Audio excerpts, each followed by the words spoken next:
Баршаңызға сәлем, сіздермен бірге Ақерке. Бүгін біз сіздермен ауызашардың 4-ші күніне палау мен салат жасайтын боламыз. Палау менде ханский палау, сол үшін менде қазыны асып салатын боламын. Одан кейін етімізді осылай турап, сәбізімізді соломка қылып, пиязымызды ұсақтап тураймыз. Қызып тұрған майға етімізді толық саламыз. Одан кейін жақсылап етімізді қуырамыз.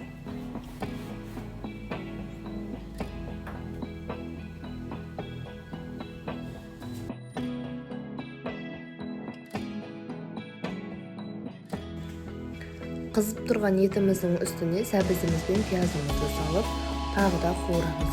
Пиязымыздың сөлі шығып, майымыз сарғайғанға дейін жақсылап қуыру керекпіз. Қақпағын жауып 5-10 минутқа қойып қоямыз.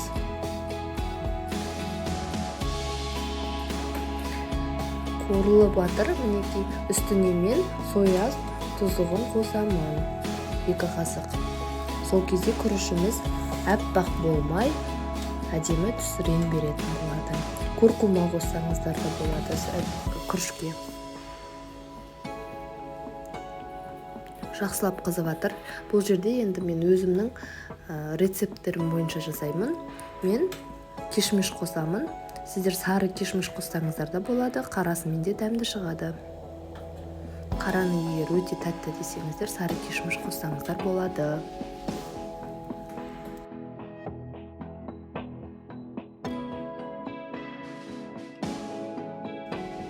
Әбден қуырылғаннан кейін үстіне осындай күрішіңізді салатын кесеңіздің өлшерімен мен 2 кесе күріш басамын, сол себепті 4 кесе су құятын боламын.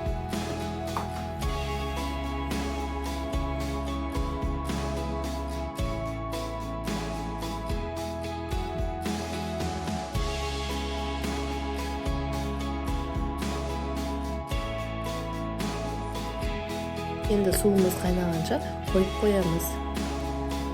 Суымыз қайнағаннан кейін мінекей енді тұзын, бұрышын, зирасын салып араластырамыз. Менде көп қайнағандықтан суын кішкене тартылып кетіпті. Сіздерде де сондай жағдай болса, күрішіңізді салып болғаннан кейін күріштің бетіне бірдей қылып суды үстіне құя салсаңыздар болады. Күрішімізді біркелкі қылып тегістейміз.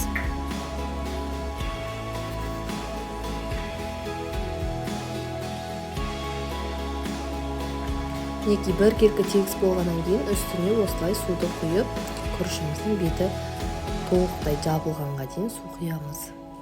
Одан кейін бетін жауып ашпауға тырысу керекпіз. 20 минутқа баяу отқа қойып қоямыз. Осы жерде мен чеснок қосамын. Сол кезде күріш салып болғаннан кейін чеснок салсаңыздар, чесноктың дәмі күріште өте жақсы шығып тұрады. Чеснокты осылай ұсақтап тураймын. Баяу отта 20 минутқа қойып бетін жауып қоямыз. 20 минутта пісіп болғанша салатымызға кірісеміз. Ачучук салатын помидор мен пияздан ғана жасауға болады, огурцыйды қосуға болады. Сол себепті мен огурцыйды да қосуды жөн көрдім. Пиязымызды өте жіңішке қылып осылай турап аламыз да, қара бұрыш пен тұзға араластырып аламыз.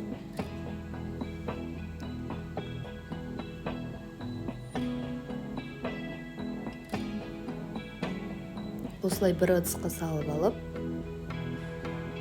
үстіне қара бұрышын сеуіп араластырамыз.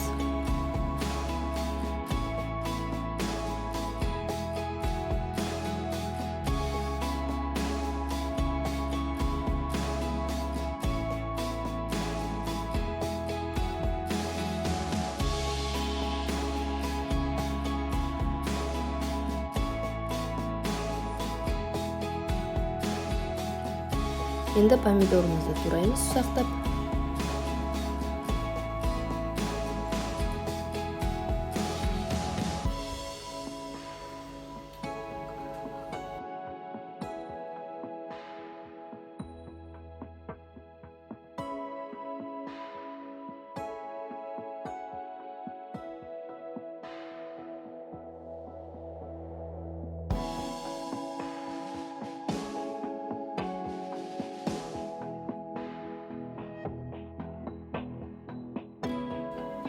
кезек огурцыйымызга келди. Огурцыйымызды да турайбыз. Огурцыйды саломга агып, өздөрүңүздүн каалооңуз боюнча турай берсеңиздер болот.